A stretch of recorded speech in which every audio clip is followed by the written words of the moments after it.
Nestled in the Himalayas lies a region where every structure has a story to tell. What happens when architecture is experienced instead of studied? Through a 3-day immersive architecture program in Naggar, students gained first-hand insights into how architecture responds to its environment and community. Under the guidance of experienced architect and educator, students documented traditional settlements and engaged with local communities to understand how culture, climate, and craftsmanship shape architecture across generations.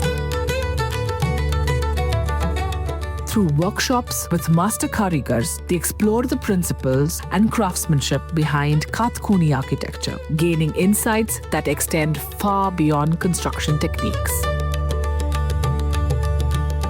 Exploring the surrounding landscape, students examined the locally available resources that have long informed the region's architecture and way of life.